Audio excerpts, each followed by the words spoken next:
Então, eu queria que você dissesse comigo agora, diga comigo assim, e eu queria pedir para a igreja falar isso bem forte.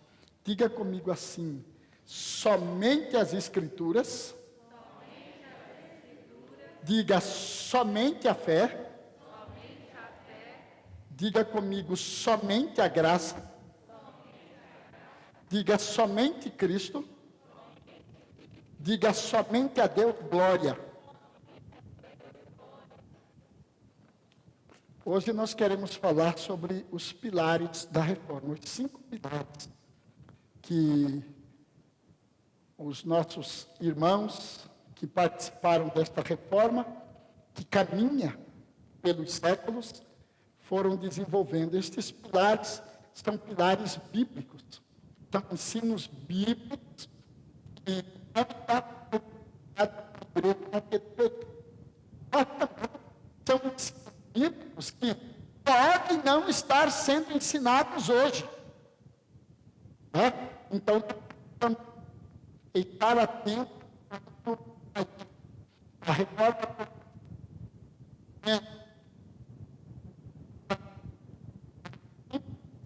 a realidade da igreja, a realidade social da época, e espiritual. É sobre isso que queremos falar hoje à noite, sobre esses pilares. O primeiro é somente a Escritura. Abra sua Bíblia comigo.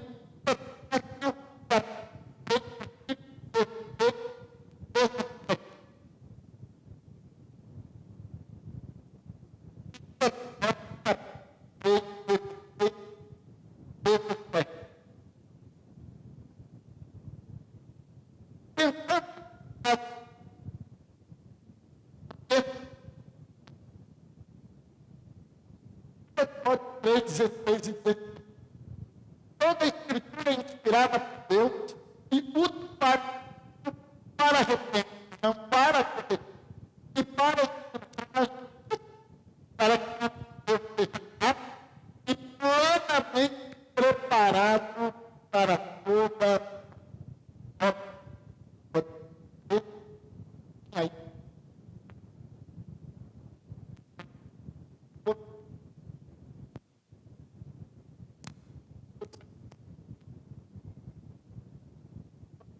Para Deus, posso te escutar bem, mas não tem problema de falar.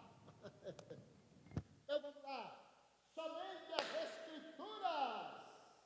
Aí o texto bíblico fala: toda a Escritura é inspirada por Deus, útil para o ensino, para a repreensão, para a correção, para a instrução na justiça, para que o homem de Deus seja apto e plenamente preparado para toda boa obra. Irmãos, era por isto que os nossos reformadores brigaram. Todo ensinamento deve ser fundamentado na Bíblia. É isso que quer dizer somente as Escrituras. A Bíblia que é a palavra de Deus. Né? Então, os nossos irmãos não estavam dizendo assim, que era para cada um ter um livro da capa preta, somente as Escrituras, aí ficar com ela na mão. Eles não estavam falando disso. Eles não estavam falando disso. Eles estavam falando que todo ensinamento nas igrejas, todo ensinamento para o povo de Deus, todo ensinamento do povo de Deus para o povo de fora da igreja, tem que ser fundamentado na Bíblia. Agora há pouco, o professor dizia assim, o camarada vai agradecer, vai fazer uma oração porque está participando de alguma coisa errada, né? Outra coisa que você estava falando aqui agora há pouco, e eu me lembro dos primeiros dias que começou essa pegada da justiça nos políticos do Brasil. Vocês lembram qual foi uma das primeiras imagens que apareceu na televisão, abrindo o buraco, abrindo aquele fosso da corrupção no Brasil? Você lembra? Lembra?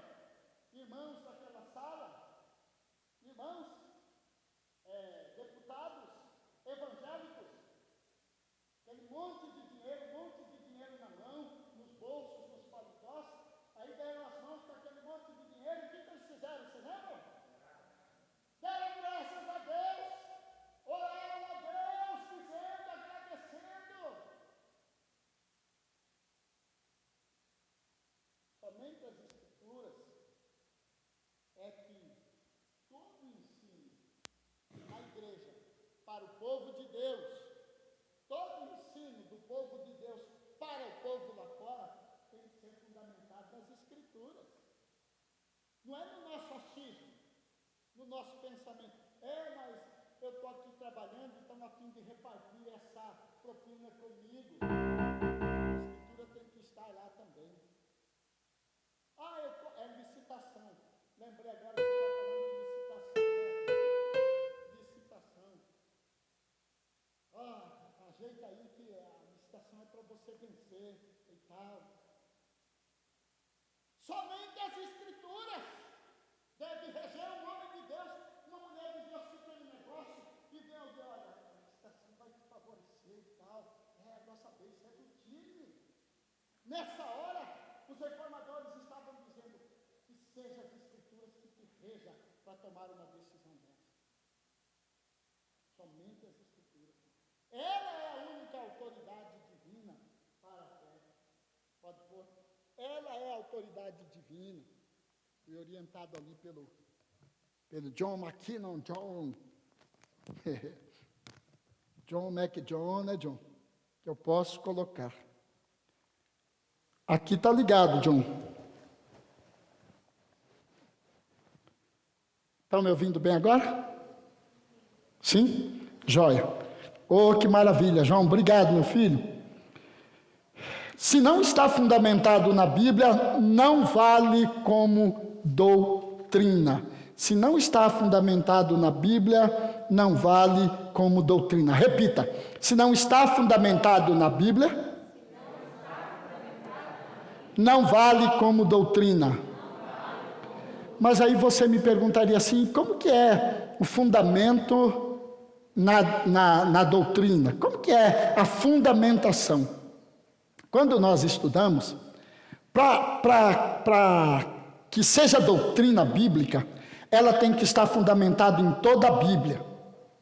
Você vai ver, por exemplo, a doutrina da graça, a doutrina da fé, a doutrina da salvação, a doutrina de que existem anjos, a doutrina de que há Satanás, a doutrina da salvação pelo sangue. Você vai ver isso nas Escrituras. Tudo que é doutrina você vai ver em todas as Escrituras. Tudo que é costume de homens você vai ver em textos isolados, especialmente em desde o Velho Testamento ou em palavras que o apóstolo Paulo deu de orientação. Aí as pessoas tiram daquelas palavras de orientação paulina para as igrejas, eles tiram e fazem só de textos isolados, fazem costumes para homens, costumes para a igreja.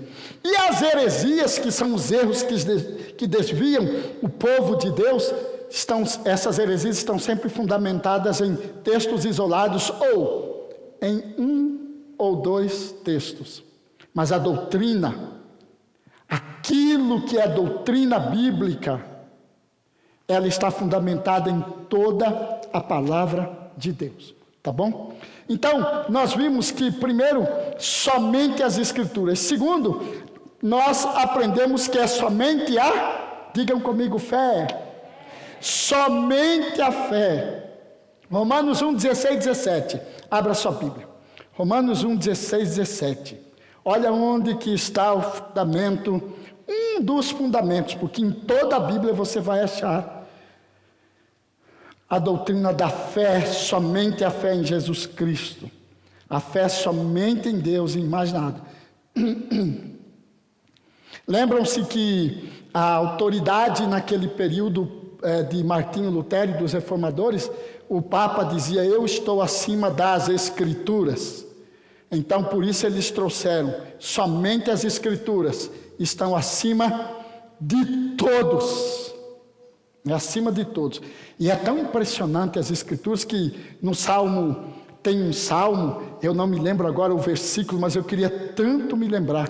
Mas há um versículo na Bíblia, gente, que o Senhor Deus, que o Salmo fala da palavra de Deus, das Escrituras, no mesmo pé de igualdade do próprio Deus ou do nome do próprio Deus.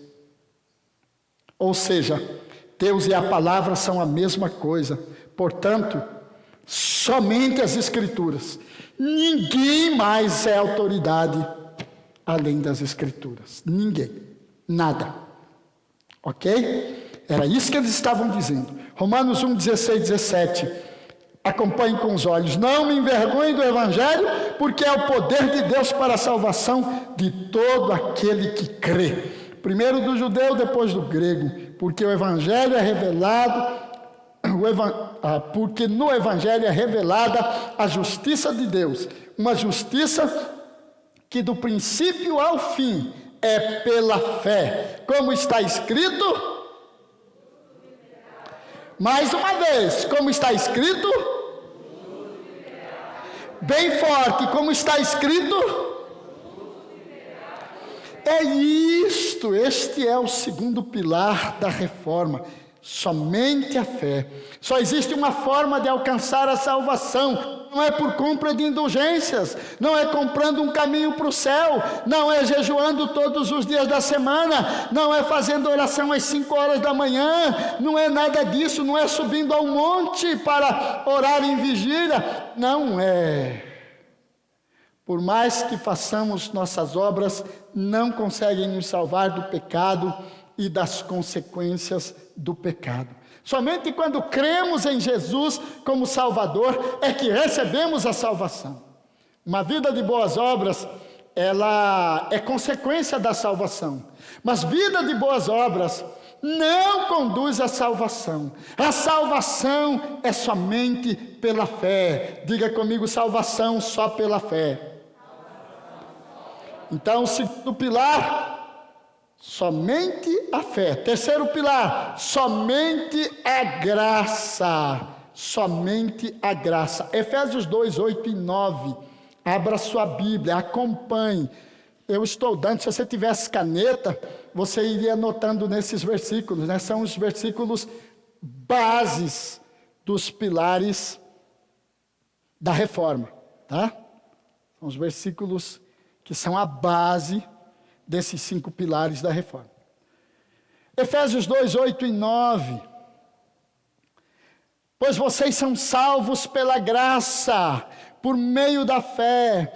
Isto não vem de vós, é dom de Deus, não por obras, para que ninguém se glorie. Efésios 2, 8 e 9.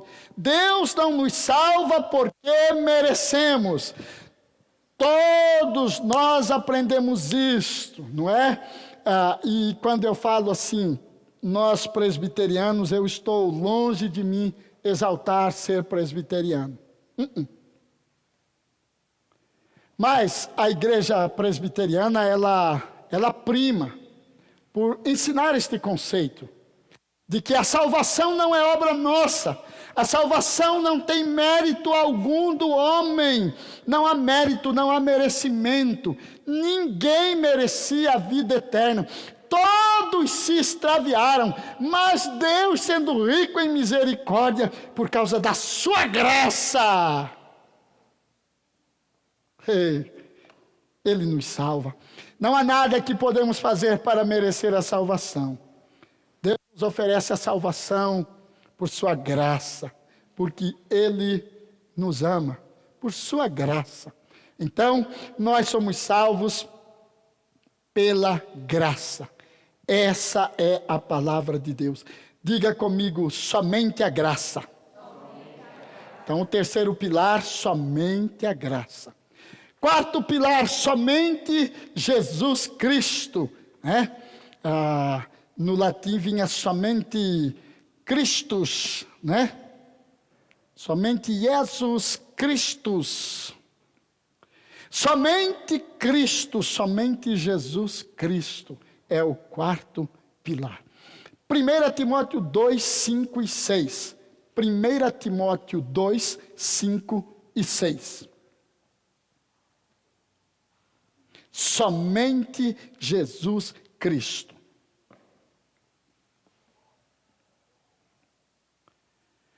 Pois há um só Deus e um só mediador entre Deus e os homens. O homem, Cristo Jesus, o qual se entregou a si mesmo como resgate por todos. Esse foi o testemunho dado em seu próprio tempo. Só há um mediador entre Deus e os homens, Jesus Cristo, homem. Não há outro mediador, não há possibilidade. Jesus é o único caminho para a salvação, o único mediador entre nós e Deus, entre nós e Deus. Não há ninguém que rogue, não há ninguém, nunca haverá ninguém que rogue por nós diante de Deus. É por isso que nós não fazemos aquela oração que outrora nossos pais, quando não tinham entendimento, faziam. Fulana de tal, rogai por nós agora e na hora da nossa morte. Nós não fazemos essa oração, porque ninguém pode rogar por nós. Somente Jesus Cristo, Ele pagou o preço por todos os nossos pecados. Por isso, quando o reconhecemos como nosso Salvador, nossos pecados são todos perdoados. Não fica pecado algum para trás, diga aleluia. Eu sempre gosto de lembrar disso. Eu sempre fico maravilhado com essa verdade. Eu fico extasiado. Eu estava estudando aqui outro dia, nesse vão aqui que um vento passava. Eu tive que parar e dizer: Deus, quem é o Senhor? Como Tu és tão grande, tão maravilhoso. Sabe por quê? Porque quando Jesus Cristo se deu por nós, o mundo nem existia. A Bíblia diz isso. O Cordeiro que morreu antes da fundação do mundo. Quando Ele morreu lá, Ele morreu pelos meus dias, que foi 26 de maio de 1965. Ele morreu por todos os pecados que eu cometi, por todos de amanhã, de depois, até aquele dia, ou em que Ele vai me chamar para Ele, ou em que Ele virá para nos levar para Ele e nos transformará. Você não fica extasiado? Todos os meus pecados do meu nascimento, antes que o mundo existisse, Ele já se sacrificou por eles. Jesus Cristo, somente Ele fez isso. Não há intermediários, não há necessidade de preocupação. A única preocupação nossa, e isso deve ser o nosso desejo, que era o de Martinho Lutero, Calvino, John Knox, Savonarola, John Hus. De todos esses irmãos, a única preocupação deles era agradar o Senhor. Porque os nossos pecados já foram perdoados. Então, agrademos ao Senhor. Como Lutero, como Calvino, vivamos uma vida santa. Como Calvino, Lutero, Hus, Knox, vivamos uma vida íntegra. Que era isso que Lutero estava dizendo para o Papa. Apaga essas coisas erradas, está tudo errado. Isso que está errado, abandona, porque Deus vai nos aceitar. Ele já morreu por nós. É pela fé que vivemos, dizia ele. A única coisa que precisamos fazer é arrependermos-nos. Em Jesus temos acesso direto a Deus e não há intermediários. Quinto, diga comigo: somente a Deus glória. Somente a Deus glória. Abra sua Bíblia no Salmo 115, versículo 1, que já lemos hoje. Este é o texto base. Tem diversos textos, mas é o texto base que eu estou usando aqui para os 5 pilares da reforma. Salmo 115, versículo 1. Já ouviram aquele cântico? Não a nós, Senhor, não a nós, mas ao teu reino dá glória, ao teu nome dá glória. Não a nós, Senhor, não a nós. Não a nós, Senhor, não a nós. Nenhuma glória para nós, mas sim ao teu nome, por teu amor e por tua fidelidade. Vocês têm visto, você talvez tenha percebido uma diferença na leitura dos textos. Estou lendo a Bíblia na linguagem de hoje, tá? Não a nós, Senhor, nenhuma glória para nós, mas sim ao teu nome, por teu amor e por tua fidelidade. Deus é o único que merece toda a glória e toda a adoração. Ele é o único Deus que existe. Ele está presente em todos os cantos, em todos os lugares. Ele está ao seu lado, ao meu lado o tempo todo, pronto para nos ouvir quando nos viramos para Ele. Quando nos viramos para Deus, Ele está aí. Ele é o único digno de adoração, porque ninguém mais é criador, ninguém mais é sustentador de todas as coisas. Ninguém. Eu estava estudando Tiago para falar para vocês no domingo que vem, quando Tiago diz assim: Pai das luzes, em quem não há variação nem sombra de mudança. Olha aqui para mim agora um pouquinho. Vocês estão vendo alguma coisa me acompanhar? O que está me acompanhando? Vocês conseguem ver? O que está me acompanhando? A minha sombra. Vocês estão vendo aí a sombra? Vocês sabem por quê? Porque qualquer luz deste mundo pode ser eclipsada. Isso aqui é por causa do eclipse. A luz que está vindo neste sentido não pode passar por aqui. Por isso fica escuro ali. Essa é a minha sombra. Todas as luzes podem ser eclipsadas. Deus é a única luz que não pode ser eclipsada. Por isso o termo, nem sombra. Não pode ser eclipsado. O único digno de glória. A Ele somente glória. Aleluia.